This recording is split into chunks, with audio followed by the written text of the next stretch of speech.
Back to take your classes. हम class 10 का chapter 8 how do organism reproduce discuss कर रहे हैं, जिसका आज थर्ड पार्ट है। इसमें हम आज सेक्सुअल रिप्रोडक्शन स्टार्ट करेंगे, वो भी फ्लावर्स में।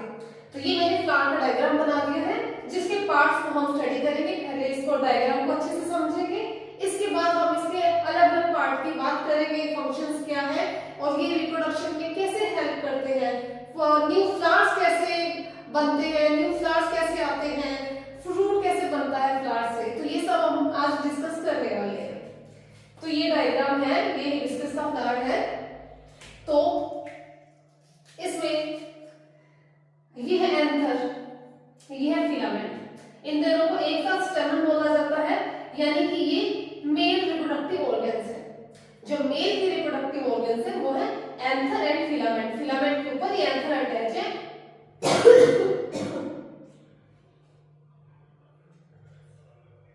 एंथर के अंदर पोलन ग्रेन्स पाए जाते हैं। पोलन ग्रेन्स है मेल गैमेट्स। एंथर के अंदर पोलन ग्रेन्स पाए जाते हैं जो कि मेल गैमेट्स है। अब ये कैसे जाएंगे, फीमेल पार्ट कौन सा है? तो बेसिक से भी अगर स्टार्ट करें यहां से,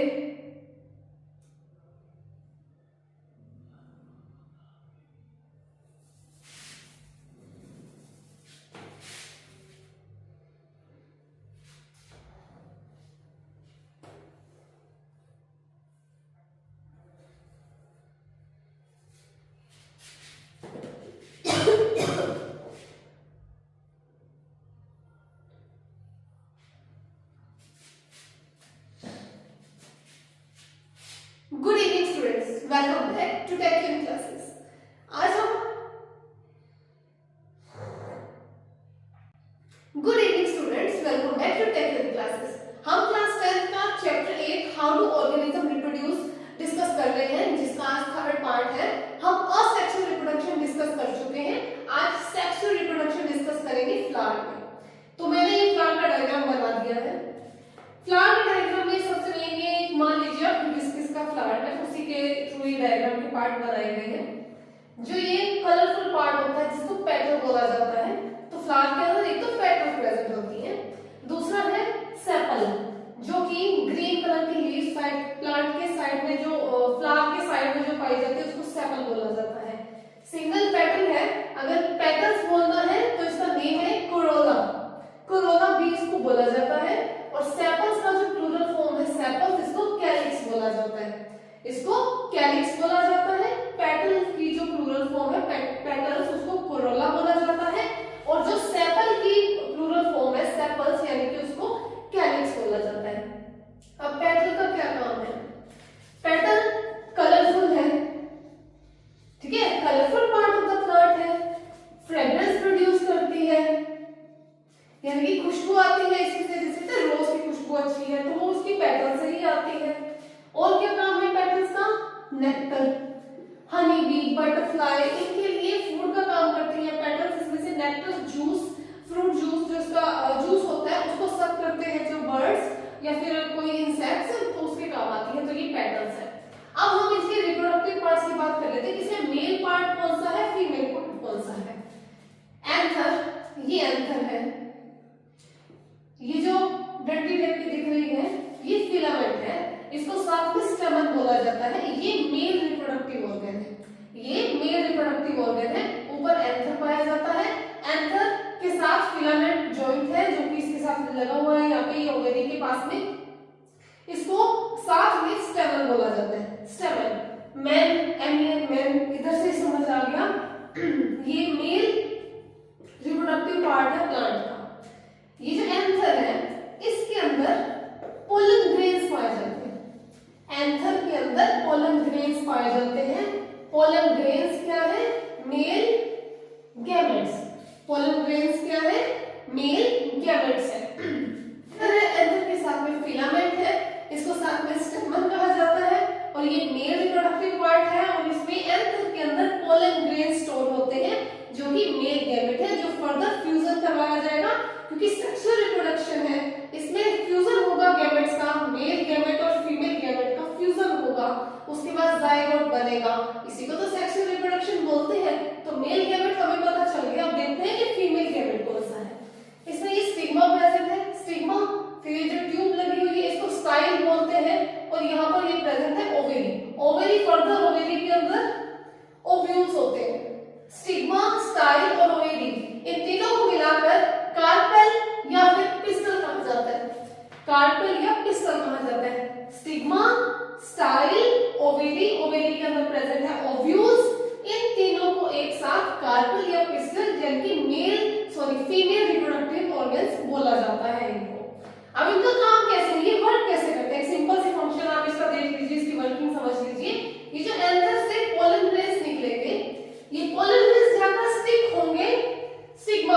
स्टिग्मा के ऊपर एक स्टिकी सब्सटेंस लगा होता है जो कि पोलन ग्रेन्स को अपने ऊपर चिपका देता है, यानी समझो ग्लू लगी होती है जो कि पोलन ग्रेन्स को अपनी ओर खींच लेता है, उस पर चिपक जाते हैं। इस पर है जो पोलन ग्रेन्स वो चिपक जाते हैं।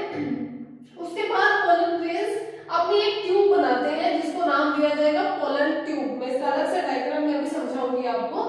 पोलन ट्यूब फिर वो जाकर नीचे मिलती है यहाँ पर, फिर वो ओवेरी में जाते हैं, फिर उनका मेल फीमेल गैमेट्स का फ्यूजन होगा, फिर जाइगोट बनेगा जिस प्रोसेस को फर्टिलाइजेशन कहते हैं, एम्ब्रियो बनेगा, इसमें ये सब कुछ होगा। ये सारी वर्किंग जो कि सेक्सुअल रिप्रोडक्शन में होती है वो सभी प्लांट्स में भी होती है।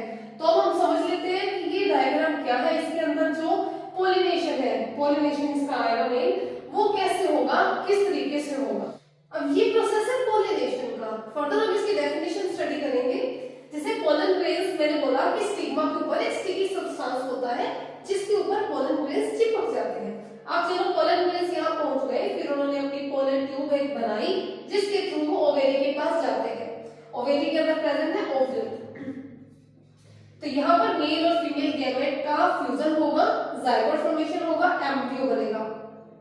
अब ये जो ओवेरी है ये तो बना देते हैं फ्रूट, और जो ओव्यूल है ये बनाता है सीड। जब कई प्लांट्स ऐसे होते हैं, यानी कि मोस्टली प्लांट्स में आपने देखा होगा कि पहले फ्लावर्स आते हैं, उसके बाद उसमें फल लगते हैं, उसके बाद उसमें फ्रूट्स आते हैं। वो ऐसे ही होता है, पहले फूल आएंगे, फिर उसके बाद उसका पोलिनेशन होगा, उसके बाद जो ओवेरी है फ्लावर के अंदर, यहाँ पर ये जो प्रेजेंट है इस पार्ट में ओवेरी, वो बन जाता है फ्रूट, और जो ओवेरी के अंदर ओव्यूल्स प्रेजेंट है वो उस प्लांट का सीड बन जाता है, उस फ्लावर का सीड बन जाता है। इस प्रोसेस को कहा जाता है पोलिनेशन। पोलिनेशन में फर्दर टू टाइप्स की होती है, एक सेल्फ पोलिनेशन, एक होती है क्रॉस पोलिनेशन। सेल्फ पोलिनेशन यानी कि एक ही फ्लावर में जब ये दोनों चीजें होनी हो जाए, यानी कि इस एंथर से निकला हुआ पोलन ग्रेन्स इसी फ्लावर के स्टिग्मा तक पहुंच जाए, कार्पेल के स्टिग्मा तक पहुंच जाए, तो ये होगी सेल्फ पोलिनेशन। अब मान लो कोई बर्ड्स आए जिन्होंने इसमें नेक्टर सक करना था, ठीक है, वो नेक्टर सक कर रहे थे, कुछ पोलन ग्रेन्स को वो अपने साथ ले गए, कैसे भी उनके साथ चिपक गए या उनके मुंह में लग गए, कैसे भी वो उनको अपने साथ ले गए और कहीं दूर जाकर किसी और फ्लावर के स्टिग्मा पर वो पोलन ग्रेन्स रख दिए। अब एक फ्लावर का पोलन ग्रेन्स जब किसी दूसरे फ्लावर के स्टिग्मा पर जाएगा, वहां पोलिनेशन होगा, दूर पोलिनेशन हो गया, तो इसको बोला जाता है क्रॉस पोलिनेशन। तो अब हम इसकी डेफिनेशंस को स्टडी करते हैं।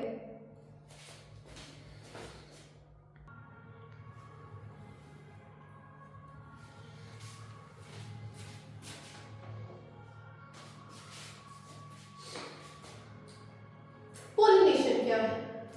Transfer of pollen grains from anther of stamen to the stigma of carpel.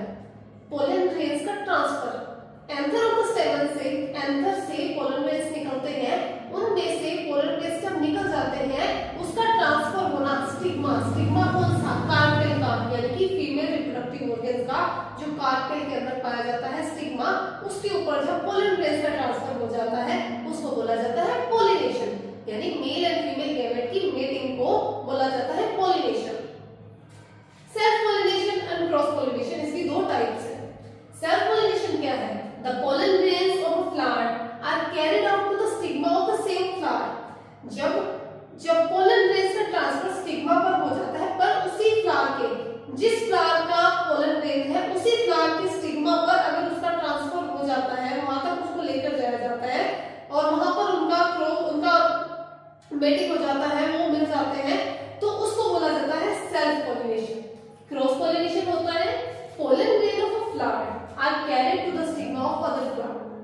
जब कोई एजेंट आके, जैसे कि कोई बर्ड या फिर कोई ह्यूमन बीइंग के हाथ से टच होकर वो पोलन उसके पास आ गए, हमने नेक्स्ट फ्लावर को टच कर दिया, उस फ्लावर के स्टिग्मा पर जब वो पोलन ग्रेन्स चिपक गए, उसके बाद उसको बोला जाता है क्रॉस पोलिनेशन, यानी एक फ्लावर के एंथर से निकले हुए पोलन ग्रेन्स का ट्रांसफर हुआ है स्टिग्मा पर दूसरे फ्लावर के, उसको बोला जाता है cross pollination. Such flowers do not need any pollinating agent। Self pollination जो फ्लावर्स करते हैं उनको किसी पोलिनेटिंग एजेंट की जरूरत नहीं है। पोलिनेटिंग एजेंट्स वो होते हैं जो कि पोलन ग्रेन्स को एक जगह से दूसरी जगह ले जाने में मदद करते हैं। हम भी हो सकते हैं, पानी हो सकता है, हवा हो सकती है, उसको बोला जाता है पॉलिनेटिंग एजेंट। क्रॉस पॉलिनेशन में हमें एक फ्लावर से दूसरे फ्लावर तक लेकर जाना है उसको, तो पॉलिनेटिंग एजेंट की जरूरत रहती है। Self pollination is less preferable, इसको ज्यादा महत्व नहीं दिया जाता, इसको कम ही रखा जाता है।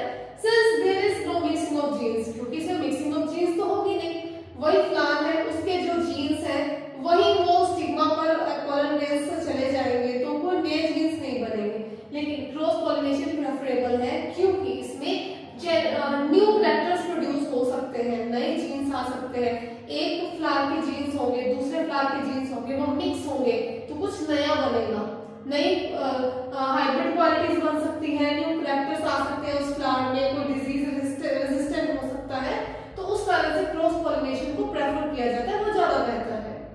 तो ये एज अ डिफरेंस फॉर्म में मैंने लिख दिया है, आप इसको अच्छे से नोट डाउन कर लीजिए, नोट्स बना लीजिए, ये बहुत इंपॉर्टेंट क्वेश्चन है, ये एग्जाम में आ सकता है, तो आप इसको अच्छे से नोट डाउन कर लीजिए, आप अच्छे से लिखिए, एक नोटबुक और पेन हमेशा, मैं रोज बोलती हूँ, हमेशा अपने पास रखा कीजिए। फर्टिलाइजेशन क्या है? अभी तक हम पॉलिनेशन स्टडी कर चुके हैं कि पॉलिनेशन दो तरह का होता है हमारा, एक हो गया सेल्फ पॉलिनेशन, एक क्रॉस पॉलिनेशन। सेल्फ पॉलिनेशन यानी कि सिंगल फ्लावर के ऊपर ही जब एंथर से पोलन ग्रेन्स निकलकर स्टिग्मा पर, उसी फ्लावर के स्टिग्मा पर चले जाते हैं, उसको बोलते हैं सेल्फ पॉलिनेशन। क्रॉस पॉलिनेशन था हमारा, एक फ्लावर का एंथर है उसमें से पोलन ग्रेन्स जाएंगे किसी और फ्लावर के स्टिग्मा पर, तो उसको बोलते हैं हमारा क्रॉस पॉलिनेशन। उसके बाद आता है फर्टिलाइजेशन। अब हमारा मेल गैमेट और फीमेल गैमेट जब फ्यूज होंगे उसको बोला जाता है फर्टिलाइजेशन। उस प्रोसेस को जब वो जायगोट बनाते हैं, it is the fusion of male and female gamete to form a zygote during sexual reproduction. Fertilisation sexual reproduction में ही होती है, असेक्सुअल में नहीं होती है। तो जब मेल और फीमेल गैमेट्स फ्यूज करेंगे जायगोट बनाने के लिए, कब? ड्यूरिंग सेक्सुअल रिप्रोडक्शन, उस प्रोसेस को कहा जाता है फर्टिलाइजेशन। यानी जायगोट जब बनता है मेल और फीमेल गैमेट्स के फ्यूजन होने से जो जायगोट बनता है, उस प्रोसेस को फर्टिलाइजेशन कहा जाता है। जायगोट कहाँ बनता है? Inside the ovary. जायगोट बनता है ओवेरी के अंदर। Ovule develop thick coat and change into seed. अब ओवेरी के अंदर क्या प्रेजेंट थे? ओव्यूल्स प्रेजेंट थे ना। अब ओव्यूल्स का क्या होगा? ओवेरी के अंदर तो चलो जायगोट का फॉर्म हो गया, अब जो ओव्यूल है वो क्या करेंगे, उसकी जो आउटर लेयर है उसकी थिक कोट हो जाएगा उसका, और वो एक सीड में चेंज हो जाएंगे, यानी कि वो एक सीड बन जाएगा, बीज बन जाएगा। Ovary changes into fruit.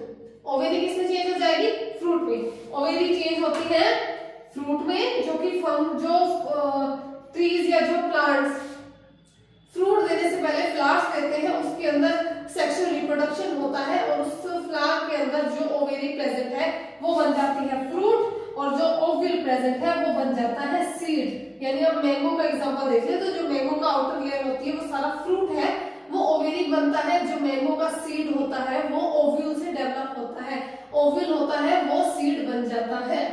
Other parts of the plant follow, जब बाकी जैसे पेटल्स हो गई, ये सभी अपने आप सूख के गायब हो जाएंगी, गिर जाएंगी, क्योंकि अब उनका कोई रोल नहीं है, फ्रूट बन चुका है, तो वो गिर जाएंगी, फॉल ऑफ हो जाएंगी। The seed germinates to form a plant.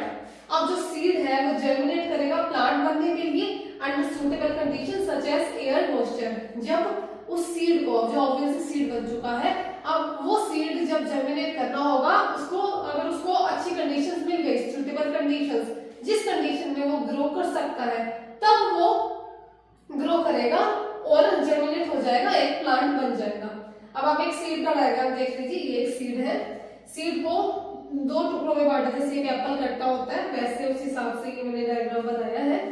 इसमें ये जो ऊपर की तरफ आपको ये शूट एक तरह से जाती दिख रही है, इसको बोलते हैं प्लम्यूल, नीचे है रेडिकल। ये जो प्लम्यूल है सीड के अंदर, जब एक सीड को बोया जाता है तो उसमें से रूट्स निकलती है और शूट्स निकलती है, उसके बाद ये फर्दर प्लांट ग्रो हो जाता है। तो जो ऊपर वाला पार्ट है प्लम्यूल, ये फ्यूचर शूट बनाता है, यानी कि इसी से फ्यूचर स्टेम बनेगा और सारा उसमें प्लांट की ग्रोथ होगी। और जो रेडिकल है, रेडिकल नीचे की तरफ ग्रो होगा और यहाँ से इसकी रूट्स बनाएगा। और ये जो साइड वाला पार्ट है इसको बोलते हैं कोटिलेडन। जब सीड डोर्मेंसी का स्टेट आता है, जब सीड को अभी उगाया नहीं जा रहा है, नहीं उसका टाइम आया है, उसके लिए सूटेबल कंडीशंस नहीं है, उस टाइम सीड के अंदर फूड स्टोर होता है वो कोटिलेडन के अंदर किया जाता है। तो ये हो गया प्लम्यूल जिससे फ्यूचर शूट्स निकलेंगी, ये हो गया रेडिकल जिससे फ्यूचर रूट्स निकलेंगी, और कोटिलेडन का काम होता है फूड को स्टोर करने का। तो हम sexual reproduction in plant study कर चुके हैं, ये टॉपिक हमारा खत्म हो चुका है। नेक्स्ट वीडियो में हम sexual reproduction in human beings discuss करेंगे। वीडियो कैसी लगी कमेंट करके जरूर बताइएगा, इसको शेयर कर दीजिए कीजिए अपने दोस्तों के साथ। चैनल को सब्सक्राइब करें, बेल आइकन को प्रेस करना ना भूलें ताकि फ्यूचर में आने वाली वीडियोस की नोटिफिकेशन मिल जाए और अच्छे से एग्जाम की तैयारी करते रहिए। अब मिलेंगे अगली वीडियो के साथ, तब तक के लिए बाय बाय, गुड नाइट।